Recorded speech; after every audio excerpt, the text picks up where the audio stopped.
welcome to HoustonLive.org, a podcast featuring the best of the artists of today. And we're looking for artists that are using their talents to showcase God's beauty. And so we have a special guest today, and our friend Krista Miller, who has been on a previous podcast, who's she's the director of music and organist at the Co-Cathedral. Krista, welcome back. Hi, Larry. Thanks for having me back. You bet. You bet. And so today we've got Eugenio Fagiani, who's a world-renowned organist from Europe, from Italy.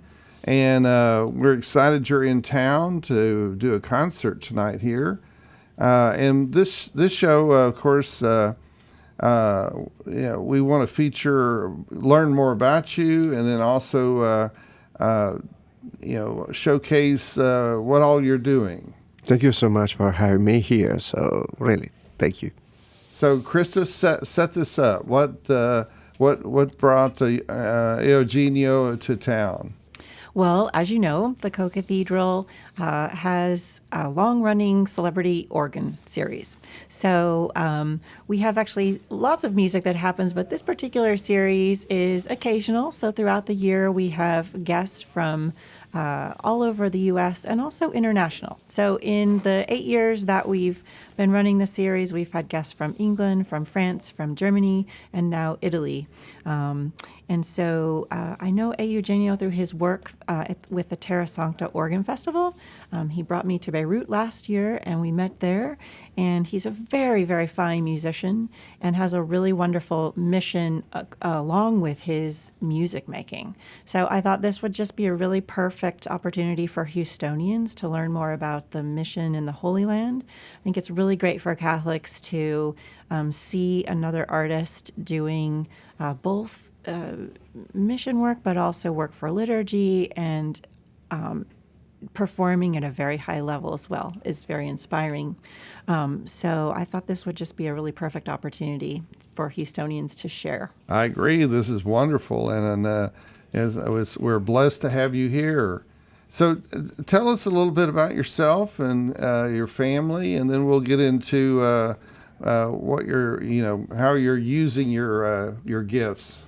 Well, I have a very traditional story. I grew up loving the organ to the service. I grew up loving to play this instrument just to play at Mass. This was my main goal when I was a student.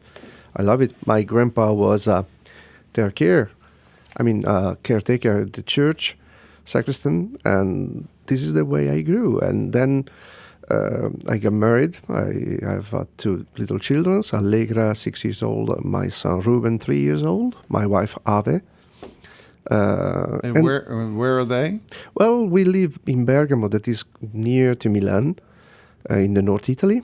But then 10 years ago, exactly before getting married, 11 years ago actually, I've been to Laverna in Arezzo, the place where St. Francis received stigmata. I was invited to play to the festival there, and my wife, that formerly was my fiancée at the moment, we have been there and we fall in love with the place. It was incredible, such inspiring place, and you really feel good. I mean, there are some places, and then experience this also in Jerusalem, in other places, in which you really feel love. You really feel to be in another world. And as a sister then told us, when you know these feelings, you want more. That's why I become more and more related with this. And the friars there, the Franciscans, they start appreciating what I was doing also for the service, because I don't only play to the concerts, but my main thing is to play services. And then they start asking, why don't you come more and more and more? Then we were so happy to be there more and more. So it starts with 2 weeks during summer, and then now are almost 4 months a year. Wow. And it's far away from home because it's about 300 something miles. Oh, wow. So you have to move the entire family when you go there, or I go alone. When I'm alone, I stay in the cloister with the friars. When I have the family with me, I have a little flat. But the main thing is that we really enjoy the way of living in that way. the more I know the friars, the more I become closer to an idea of Christianity that is really true for me. And then happens that in 2011, with these connections and having in Laverna the novice from the Holy Land, I've been invited to perform in Jerusalem first time and was completely unexpected. So I played in St. Saviour Church, that is the custody church. While back home, I was thrilled, excited. It was a 70 hours trip.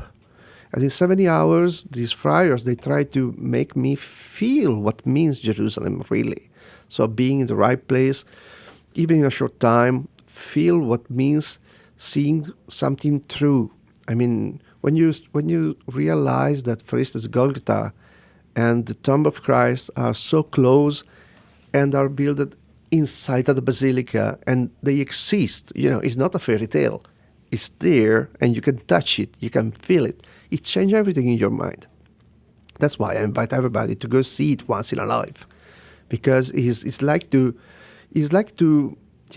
you hear about stories, you hear about everything, but you never really realize, even having a strong faith, that these things truly exist. But then you're there and you see it and you can't forget. And then you see, wow, the Olive Mountain is so close to thee. And everything become more realistic than in a movie. It comes alive, and we're visual people, and definitely the Holy Spirit is there. And then they invite me more and more to be involved also in this activity of the Holy Land. And then 3 years ago, I became having a position without a position, actually. I was working on the back of the action, but then they provide me a position for this festival. And this means that I'm the artistic advisor, and now I'm also the executive conseiller of this Terra Santa Organ Festival. This means that I'm responsible for all the artistic sides about this.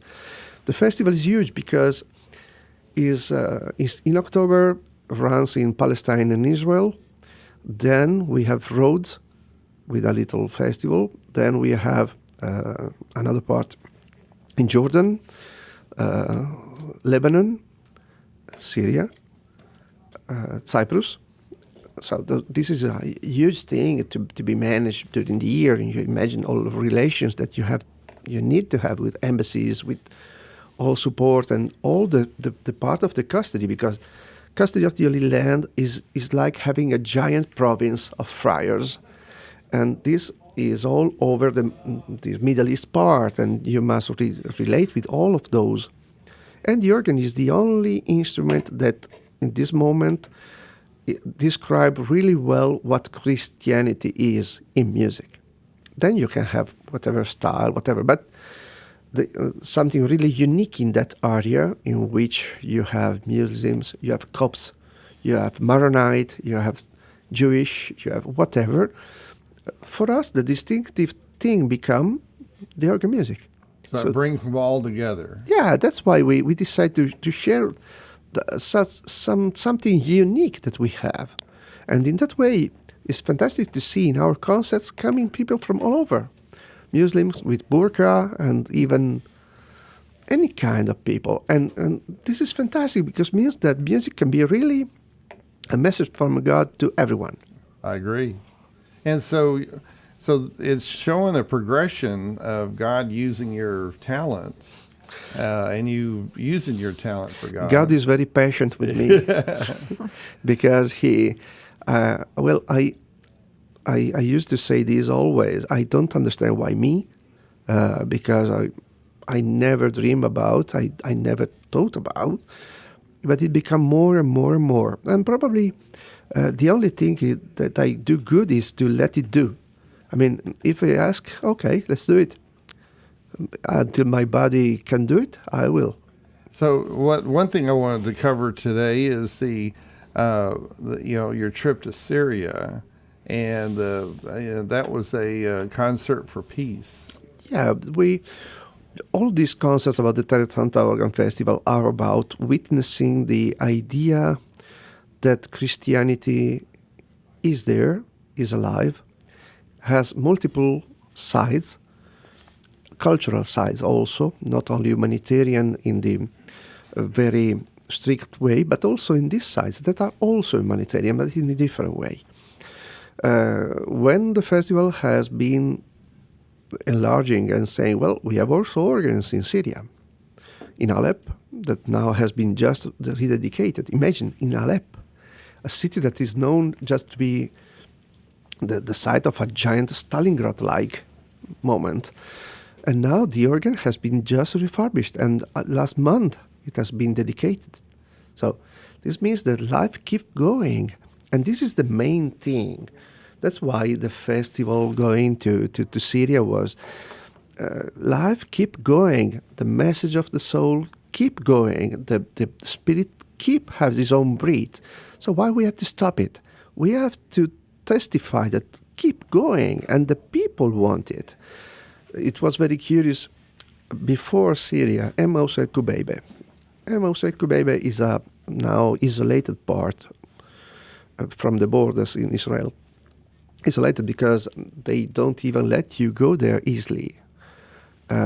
You need a checkpoint, a huge one, to get there.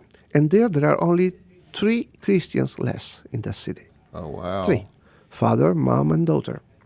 All the other are Muslims. I have nothing against, for sure. But this means that, they feel alone. And the Franciscans has their own place, in the place which we believe the disciples from Emmaus were. When they organized this concert, I remember the former custodian said, why you are going there? Nobody will be there, no Christians there. But this Friar Ricardo, that is my superintendent, says, well, we must do something for them and to testify that we are with them. So we do the concert. The church was full pack of Muslims. And 2 majors of cities were there. A lot of people completely unexpected. You can see the video on YouTube about this. It's insane. This means that the message of beauty, the beauty is a common part of every faith because it is the reflection of the Creator. So if we are able to understand this, we can share this with everyone. I love it. That is a perfect statement. Thank you. And I truly believe in this. This is why I accepted to go also in Syria to do this. In Syria, I played with the Syrian Symphony Orchestra.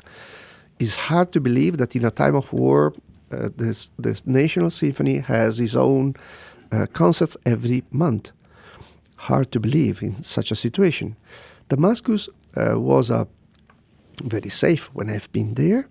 A lot of checkpoints and whatever, but in the Middle East it's quite normal to have checkpoints. It's just a matter to get know them, and you feel safe in that way. If you see someone that is taking care, you feel safe. However, I've done the concert with the symphony orchestra. I've been the first foreigner artist to perform with the orchestra until 2011. So the orchestra was so happy, and the situation was crazy because I'm talking about February 17. The situation was that the electricity was having problems. So we have just a few hours a day. Water was the water, but the gasoline not. So you have to wait as you see lines of cars waiting for gasoline. So just to give an example, imagine to come in this studio and everything is dark because there is no light, no electricity. We have to wait the exact moment in which the electricity will be on, and then we can start rehearsals. And rehearsals will finish when the light go off, and then go out with torches. It's something that we can't even imagine, And then happens something really incredible. The concert hall was full packed. The concert has been broadcasted TV live in all the Middle East area.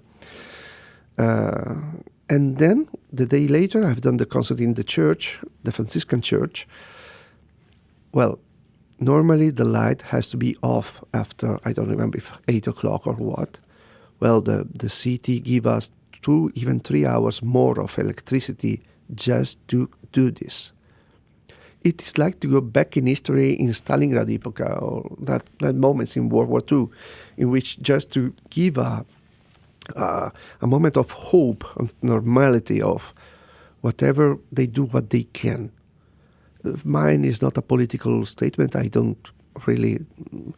I care about people. I care about the one that now I know, that I try to support in the way I can. And for sure, the main thing that is in my heart is the idea of these people trying to do their best to keep a normal life.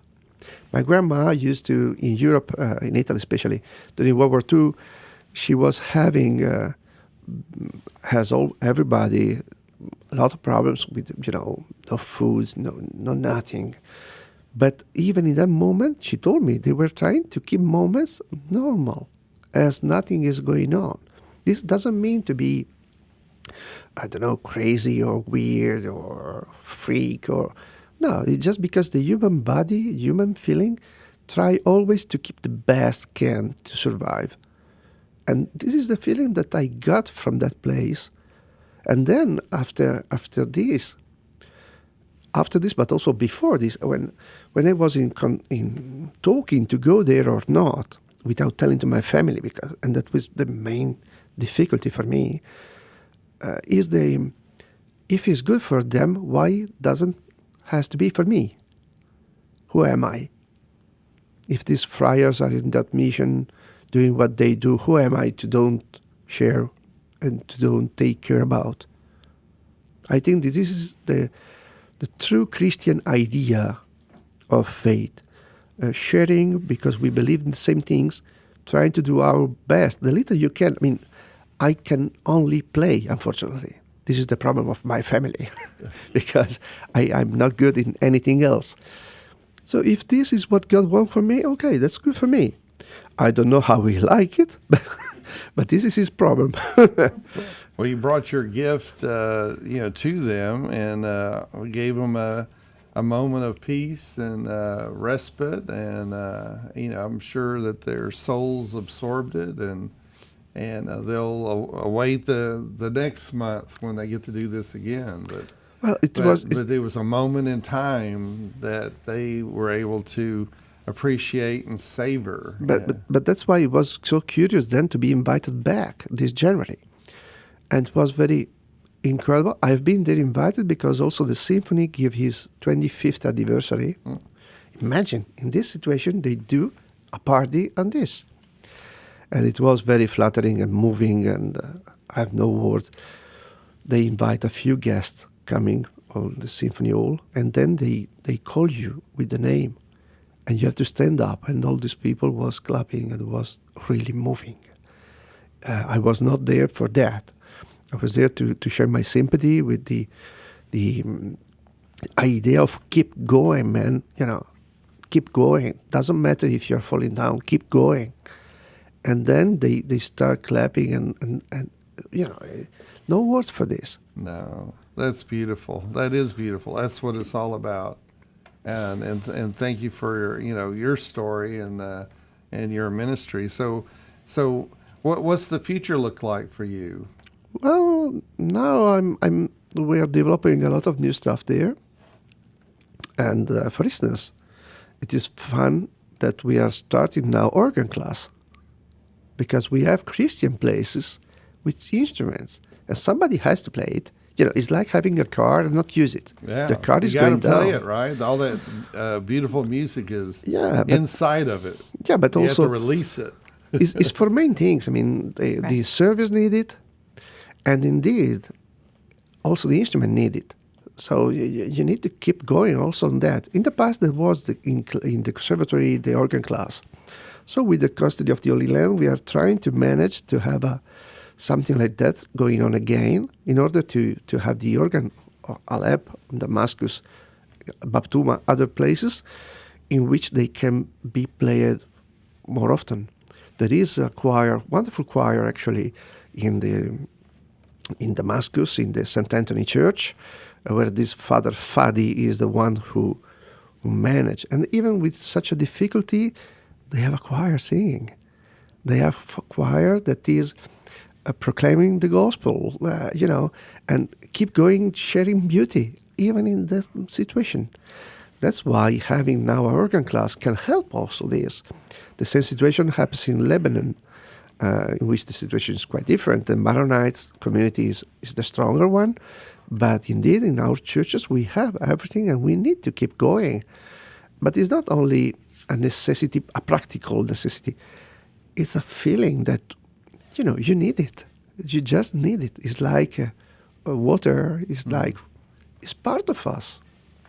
Well, it's so organ music may bring peace to the Middle East after thousands of years. Well, that's too much. I mean, even for giant shoulders. No, the more than bringing peace, I think, is bringing an idea of eternity. This is different. The organ is the only instrument that can play forever without stopping. The every other instrument has the sound who fall down in a moment. A trumpeter, okay, he can keep going, but then he needs his breath. A violin player, whatever. The organ can play for 1,000 years, changing everyone who's playing, just because has a different relation. That's why I give an idea of eternity. No one else can. That's why it's so poetic to imagine, to have the idea of something different, or that give you an idea of losing the idea of time. And this is so common with all the religions, but we never think about. Well, I know that, thank you, and look forward to keeping up with all your adventures. And so you're in town here at Houston and tonight, and so tell us a little bit about that and the organ that Krista takes care of. Well, I'm truly blessed to be here now, because Krista, she is a wonderful musician, and she's doing such a great work in the cathedral, taking care about all the services, all the music, and even taking care about such an instrument. You have an instrument that really, I repeat, is almost a miracle-like. Not for the situation of building, you have a wonderful situation and everything, but the result that come out is miraculous. Normally, when you see this kind of instruments from paper or from pictures or what, you have an idea, but then unexpectedly everything changes when you're experiencing it. You're playing and you feel the whole has its own acoustic, that is a cathedral acoustic, but in the best way. Sometimes when you say to somebody about cathedral acoustic, it means bad acoustic in music. In this case, cathedral acoustic is the best at its best. This means that everything becomes more smooth. There is no violence. The music can be really orchestral in the best way. It's like when you are drawing and you find all nuances, the best you want to do the sky, to do the clouds or whatever. The same is with this organ. And this is unexpected, because normally you expect this from other way of building. With this one, really is astonishing. And the program I choose, I'm happy that really fits so well there. And I'm going to play some French Romantic as Franck. I'm playing a giant transcription from the Bach Chaconne for violin in a Stokowski way. You remember Stokowski, this conductor who used to transform everything like in Fantasia, the cartoon. Okay, imagine doing something like that, but with the organ. This means a lot of colors, a lot of nuances, and only on a fantastic, terrific instrument you can do that. And then I will improvise. I'm going to play a piece by me on Victime Pascali, a big Bach piece, because Bach is like black, goes everywhere, and all people love it. So it's good to have it. Well, Krista, this has been fabulous, and thank you so much for inviting such a world-known organist. And so, any last? We got about a few seconds here. Kind of wrap us up with tonight's show and what the future looks for your series. Yes, I wanted to say really quickly something about the audience and how important the audience is to this series. Eugenio mentioned about acoustics in the room. Remember also that the bodies that are sitting in the room affect the acoustics and it affects how things sound. Tonight we're going to ask as well the audience to produce a singing sound. So they'll sing also the Gregorian chant that his piece is based on, Victimae Paschale, which is the sequence for Easter. And thirdly, the audience tonight in particular, whenever we have an improviser come, we actually ask the audience to submit their favorite theme. So they have a part in making the music on the spot. So all of this really contributes to this timeless nature of an organ series. Well, fabulous. Well, thank you for bringing a little piece of heaven to earth. And thank you for being on the show, both of you. God bless you. You have a great evening.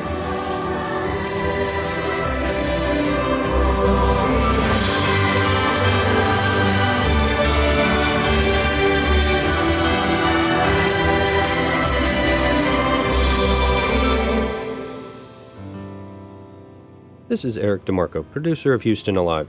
We are featuring music from Glory by John Najim and Oh God Beyond All Praising by Focus featuring Sarah Kroger, written by Michael Perry. Find more episodes of this podcast at houstonalive.org. Thank you for listening to Houston Alive, a production of KSHJ 1430 Guadalupe Radio Network. If you like this podcast, check out our local Houston show Monday mornings at 8 a.m. on AM 1430.